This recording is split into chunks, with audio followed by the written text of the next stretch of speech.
Bonsoir à tous, bienvenue sur MyTV Caraïbes à la une de l'actualité du 14 février 2022. Ce week-end a eu lieu l'inauguration du stade de Trois-Rivières, Eugène-Henri Vandal. Nouvelle conférence de presse du collectif des organisations lutte.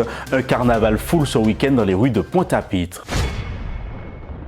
Après des années de fermeture, la collectivité régionale a décidé de financer la reconstruction du stade municipal de Trois-Rivières et de permettre également de répondre aux normes de la Fédération française du football et de l'athlétisme. Bonjour, Trois-Rivières, oui, parce qu'il est vrai que depuis plus de 11 années, ces travaux ont démarré et il était temps pour nous de pouvoir connaître un achèvement.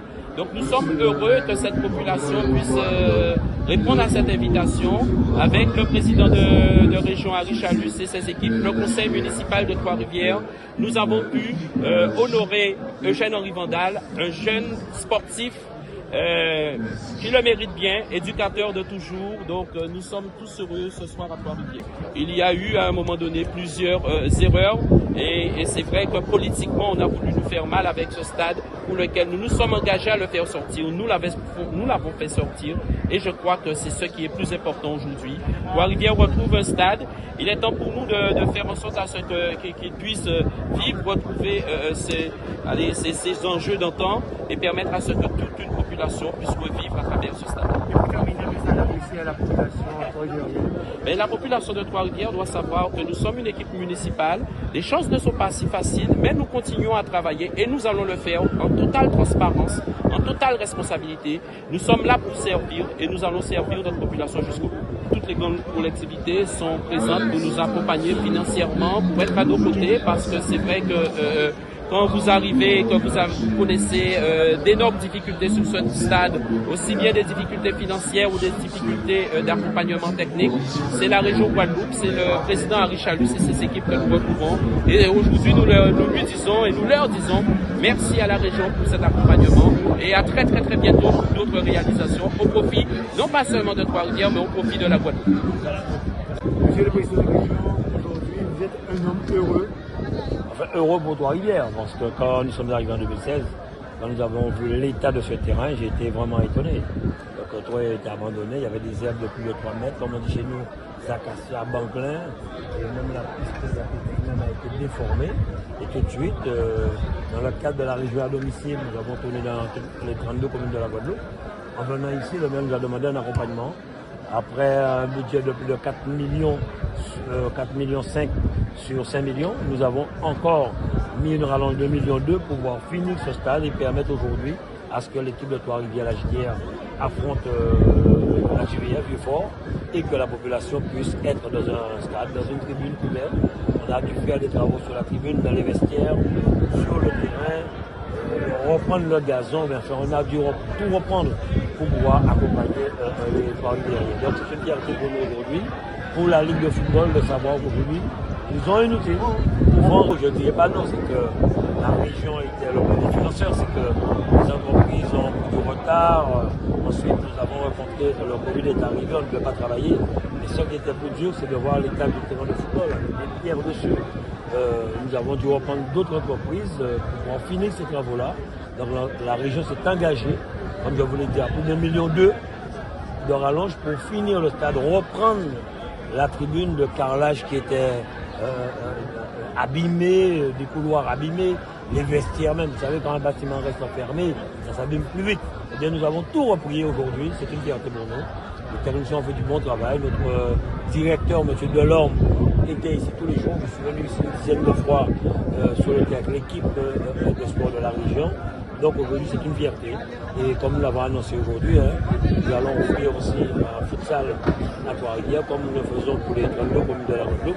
Hier j'étais à la cour Zamia où nous allons attaquer les travaux dès la semaine prochaine. Les 32 communes seront équipées en futsal comme nous avons fait le futsal de Saint-Claude. Non, le problème dans ça c'est que je devais quand même remercier mes vieux disparus, dont ma mère et mon épouse. Et c'est à ce moment-là que j'ai ressenti le cœur qui s'arrachait. Ce sont des moments difficiles. Je me remets assez vite. Voilà. Parlons d'avenir pour Trois-Rivières. Ce stade, vous allez le suivre, vous allez aussi pleinement vous investir. Je vais porter ma contribution. Je ne vais pas laisser J'ai des jeunes là. Je regardais 5 à 6 jeunes que j'ai formés qui sont là, ils sont jeunes. Parce que moi j'ai arrêté au niveau de la formation seulement l'an dernier. Quand le problème de Covid est arrivé, moi je ne voulais plus continuer d'enfant. Et je ne vais pas les lâcher, je suis toujours proche des jeunes. Et pour terminer, si vous avez un message d'avoir un stade municipal qui porte son nom. Ah, c'est beaucoup, hein. C'est beaucoup. Moi j'attendais ce stade-là. Ça fait un bout de temps, hein. Et depuis l'année où ils avaient fermé pour faire la pipe, on s'entraînait avec les jeunes là. Et ils ont commencé les travaux 2 années après avoir fait sortir l'équipe. Moi, ça m'a gêné. Et devant maintenant à réouverture, bien, ça va être plaisir à votre choix. C'est vraiment, on dirait que je rajeunis. 2, 3.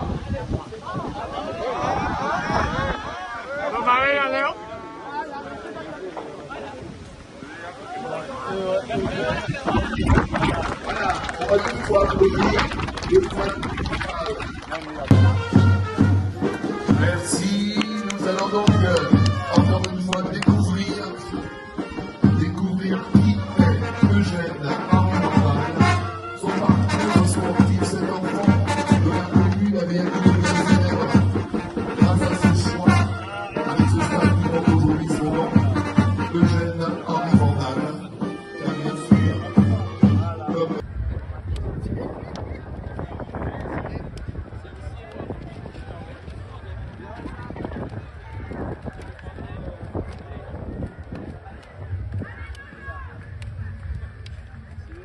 voilà l'équipe saluée par M. Vandal, le président de région Henri Chalet.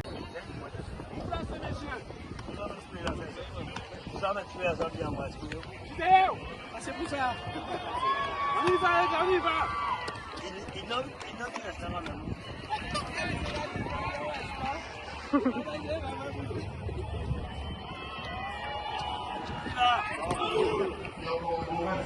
Une nouvelle conférence de presse du collectif des organisations en lutte a eu lieu ce matin face au CHU de la Guadeloupe afin de faire le bilan sur les différentes actions qu'ils mènent depuis le début. Là, je donne une camarade de l'humour qui m'était engagé à la fin. C'est en condition, en situation extrême. L'œuvre où nous sommes capables de mettre vie en danger pour une cause juste et noble pour toute la population parce que qui est concernée par la vaccination. Donc, on a dit qu'à court terme ou à moyen terme, tout le monde qui est concerné. Je dis là, parce qu'il n'est pas vacciné, qu'il travaille dans une pharmacie, comment dire vacciné, donc il est suspendu. Son but est extrêmement grave et nous nous compte que malgré toutes les décisions, il au niveau, malgré toutes les décisions, il au niveau le monde qui a arrêté la vaccination, qui a fait marche arrière, qui a l'obligation vaccinale, le pass vaccinal. Nous nous compte que la France est le pays qui a médecin dans la relation liée vers l'Italie, qui est borné jusqu'au bout de caille. Nous comprenons très bien pourquoi, parce qu'ils ont acheté un paquet de vaccins. Puis seulement ça, on comprend plus de 36 milliards de doses. Donc forcément, ils vaccinent tout le monde. Et que son argent, j'appelle, besoin d'acheter un peu de vaccins pour la grippe aviaire pour moi aussi. Et que il n'y a pas de l'argent aussi, donc il ne veut pas perdre de l'argent en laissant vacciner ça, donc il y jusqu'au bout. Alors je dois nous rassembler pour dire, toute famille a des nids de l'humour, que nous réveillons, que nous là, que les pompiers, que tous les soignants, tous ces gens qui sont des personnels de l'encadrement, des personnels qui connaissent travailler à eux, pour qu'ils essayent de tomber, pour qu'ils essayent d'échapper. Donc nous là, KKB fort et solide, parce que c'est important que nous restions soudés. Samedi, c'est symboliquement choisi Paul-Louis. Déjà parce que nous avons 4 camarades à Paul-Louis qui ont arrêté et qui ont passé ces jours-là. Nous avons aussi un piquet de grève qui est à Paul-Louis, là où les travailleurs à l'UTC ont continué à gommer parce que même Paul-Louis signe encore cadre de méthode à l'UTC que nous avons fait depuis au mois de juin, mais seulement il n'est pas respecté. Et donc nous remettons en route encore. Et donc nous choisissons mobilisation samedi. Parce que nous avons estimé symboliquement pour lutter pour lui. Et tout le monde voit que travaillait et peuple Guadeloupe était debout contre eux, habité debout tous les samedis. La solidarité aussi qui a payé, puisque à l'entour tout ça, nous avons un peuple qui est solidaire à les différents piquets. Il a porté ça pour porter en l'air des piquets de façon à ce que le combat là continue. Et donc, je là, effectivement, nous faisons un point presse de façon à ce qu'elle nous fait comprendre que nous, en légitime défense, mais nous aussi capables à l'offensive. Parce que nous avons fait tout ça qui est en organisation des hommes et femmes normales doivent faire à don combat. Nous voyons une plateforme de revendication. Les élus nous font une réunion de préparation pour te mettre une méthode de négociation en place. Nous faisons le 10 décembre au Rézé. Nous avons rendez-vous le mardi 14 décembre à l'université. Les élus viennent du bout. On seul dit nous, l'État par là, il a parti. Nous avons estimé son mépris envers les travailleurs, on mépris envers un peuple par rapport à des élus qui régulièrement sollicitent ce peuple-là quand il s'agit d'une élection. Alors c'est pour ça que nous avons dit, nous passer à l'offensive, nous avons appelé le peuple Guadeloupe, nous avons appelé les travailleurs qui en grève, qui pas en grève, nous avons appelé tout le monde petit qu'on grand, de façon à ce que nous démontrions encore une fois, nous bisons, nous avons cherché la négociation. Il faut que nous sisions à l'entour table, en tout cas les élus sisions à l'entour table, avec nous, collectif des organisations qui en luttent, de façon à ce que nous étudions la situation, puisque nous avons une situation réelle, nous avons une situation critique, où ni moun là réellement, qui n'a pas toucher l'argent depuis 2, 3, 4 mois, parce qu'ils suspendent, parce qu'ils n'ont pas pour un piquet. Donc là où sont syndicats, où c'est des organisations majeures, là où il y a face à des gens qui disent c'est des représentants politiques à pays là, il faut nous capables de discuter, il faut nous capables d'étudier et de voir quand est possible, quand n'est pas possible, parce que la situation de précarité là, situation de misère là, situation de mépris là, effectivement est effective et tout le monde sait ça. Et bien comme chaque semaine, on fait toujours un point, on regarde l'actualité scientifique. Et c'est vrai qu'on aime à dire au conseil scientifique que la vérité prend l'escalier quand le mensonge prend l'ascenseur. Aujourd'hui, il y a de plus en plus de chiffres qui sortent. On sait par exemple qu'en Israël, eh bien, plus de 80% des gens, des décès, des hospitalisations étaient des gens qui étaient complètement vaccinés. Pourtant, c'est quand même le pays de la 4e dose. On sait qu'en France, durant le mois de janvier, à peu près plus de 50% des gens qui sont décédés après hospitalisation du Covid, c'était des gens vaccinés. Donc on voit bien que, on se retrouve de plus en plus face aux limites de ce produit qu'on appelle vaccin. On se rend compte aussi que les chiffres aussi tombent. Le Covid est une maladie qui est beaucoup moins mortelle chez les personnes jeunes. Chez les moins de 50 ans et les moins de 40 ans notamment, il n'y a pas eu de surmortalité. Donc là aussi, ça interpelle sur les mesures extrêmement restrictives qu'on a fait peser sur les jeunes, sur les enfants notamment. Et on se rend compte aussi que beaucoup de personnes fragiles continuent à faire l'objet d'un manque de soins. Et puis aussi, autre constat, c'est souvent ce qui explique la mortalité, c'est le mauvais état de santé de la population, donc hypertension, diabète, surcharge pondérale et vieillesse. Et donc là aussi, c'est peut-être des mesures à revoir, des mesures de prévention. Et on se rend compte aussi que ce qui est important, c'est les traitements précoces, les traitements préventifs, mais aussi les traitements précoces, soigner les personnes dans les 3 à 5 premiers jours, avec des médicaments qui ont été critiqués, mais qui aujourd'hui ont fait leur preuve, l'azithromycine, le zinc, l'ivermectine, l'hydroxychloroquine, qui ont été testés, qui ont été utilisés massivement dans des pays qui aujourd'hui ont mis fin à l'épidémie de Covid. Et dernier point, on se rend compte que ce sont les pays les plus vaccinés aujourd'hui, qui sont les pays où il y a le plus fort taux de contamination et le plus fort taux de décès. Donc là aussi, on se rend compte que le produit expérimental qu'ils ont utilisé n'est pas la baguette magique qu'ils nous avaient vendue, que les contaminations augmentent, que les transmissions se font, que la charge virale chez une personne vaccinée est aussi importante qu'une personne non vaccinée. Et surtout aussi, fait important, on a remarqué que lorsque vous avez fait une injection de ce vaccin Covid-19, eh bien, vous avez une probabilité entre 40 à 50% de chance d'attraper le Covid dans les 15 jours suivant la vaccination. Et donc, on se rend compte qu'il y a vraiment un problème et que le Covid ne vous empêche pas, la vaccination ne vous empêche pas d'attraper le Covid ni de le transmettre. Donc, c'est toutes ces politiques publiques qui sont à revoir au regard de la science. Et dernier point, si aujourd'hui, malgré toutes ces évidences scientifiques, on ne change pas, c'est qu'on n'est plus dans la science, on est dans le dogme. Donc le dogme, c'est une croyance, on est dans une religion. Et ça, c'est très dangereux parce que ça peut donner naissance à tous les abus possibles.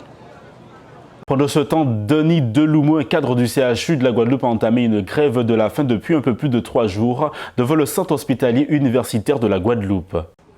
Nous sommes des humains, nous pas des chiens. Nous avons payé impôt en nous, nous avons payé un certain nombre de bitins. Quand M. Macron a dit qu'il a suspendre vous jusqu'à ce que pour qu'à vacciner, ça veut dire qu'à mettre un chantage si t'es tard. À pas la démocratie, ça. Et pas venir dire que si on pas vacciné, on pas respecter la démocratie parce que sans qu'à mettre encore moins, ça va concerner moins. À présent là, il n'y a pas parlé de vaccin tout le temps. Secret médical, il n'y a pas respecté. Loi là, ça fait pour dérespecter toutes ces lois là qui étaient là auparavant. Ça tellement facile maintenant de venir dire au monde, est-ce vacciné, est-ce pas vacciné, et nous-mêmes nous sommes tombés en piège là. Normalement, collègues en moins, en cas souhaité réintégrer CHU là pour aider collègues en moins. Parce qu'ils ont un burn-out et ils ont un bon pémisé en disant là. Et on n'a pas fait la différence entre vaccinés et non vaccinés.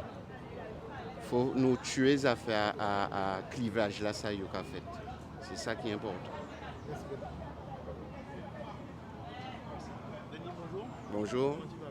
Peux-tu me dire pourquoi tu as entamé une grève de la faim? J'ai entamé une grève de la faim par rapport à toute l'injustice qu'on est en train de vivre dans ce pays-là, mais plus particulièrement dans le monde aussi. Le fait de vouloir vacciner à tout prix une population, on n'est plus dans une démocratie. On est dans une dictature sanitaire, même un viol sanitaire. Aujourd'hui, le 14 février, c'est la Saint-Valentin, la fête des amoureux. Mais que pensent les Guadeloupéens de cette fête? Tout simplement que c'est une fête commerciale, sans plus. C'est un don. Je pense que la personne qui a ramené les roses, elle s'est dit que les femmes qui sont sur le piquet de grève aujourd'hui, qui sont suspendues, elles le méritent. Ce sont des femmes fortes, des femmes guadeloupéennes. Et comme on a tendance à le dire tout le temps, elle n'est pas tombée temps. Ben, si j'ai un message à faire passer, concernant quoi? Au Valentin? Alors, aux femmes de rester toujours debout, hein, toujours à la verticale, et puis d'être elles-mêmes fortes, représentatives des femmes guadeloupéennes. Et puis, je dirais aux hommes, les Valentins. Les Valentins. Il y a des Valentins, au fait. Les Valentins. Alors, il y a quelque chose que j'entends souvent, c'est que la Saint-Valentin ou la fête des mères, c'est tous les jours. Bon, et je constate en fait que ces mêmes personnes qui répètent ça ne font rien les autres jours où ce n'est pas la Saint-Valentin ou la fête des mères. Ça passe comme n'importe quel jour et il n'y a jamais rien en fait. Donc, je dis que la Saint-Valentin, il y a des fêtes qui sont notifiées sur le calendrier et on devrait quand même porter attention et une petite pointe d'honneur. D'accord ? Ça, ce serait important et puis ça mettrait un petit peu de baume au cœur dans les couples ou dans les foyers, n'est-ce pas? Des dizaines de milliers de Guadeloupéens étaient dans les rues de Pointe-à-Pitre ce dimanche pour le carnaval, un carnaval autorisé sous condition par le préfet. Nous allons faire le point avec Gina Gabon-Pioche, la présidente du groupe Nation. Conformément à la décision du préfet, nous avons suivi autant que possible la demande et ben voilà, hein, c'est-à-dire le masque aux arrêts autant que possible, comme je dis, parce que c'était pas évident puisque nous étions en Congo-Caraïbes, donc avec du gros sirop et du gros coup, c'était pas évident, mais ce que j'ai pu observer et qui était bien, c'est que le public avait tout le public avait son masque. Donc du coup, 50, moins 50. Voilà. Alors pour nous, ça s'est très très bien passé, puisque les gens étaient contents, les adhérents étaient très contents de se retrouver. On avait vraiment besoin de ça, de se lâcher un peu, de s'amuser, de chanter, de crier, de se libérer. C'est vraiment se libérer. Et ça se voyait sur ce qui se passait dans le groupe. Et je pense que c'est valable aussi pour le public, parce que le public était là et chantait, dansait. Donc on voit que c'est quelque chose qui est vraiment en nous, c'est ancré en nous, ça fait partie de notre ADN. Alors Congo-Caraïbes,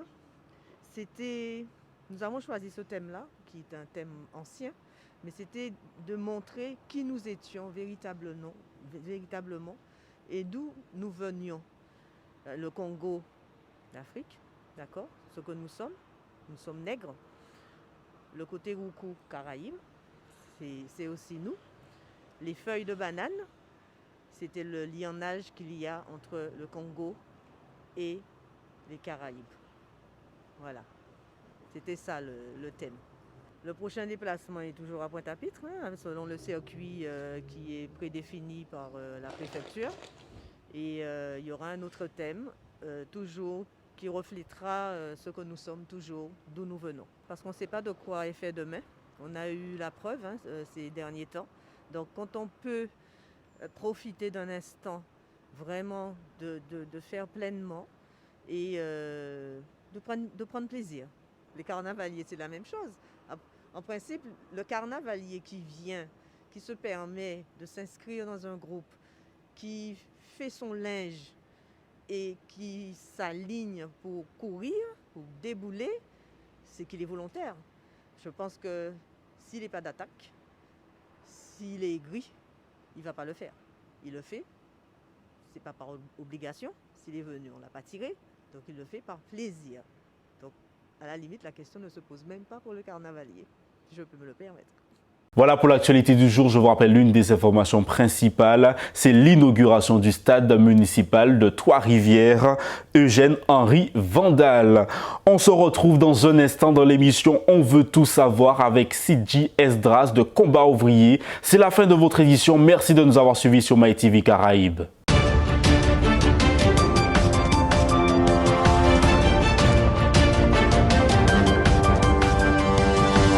Revenons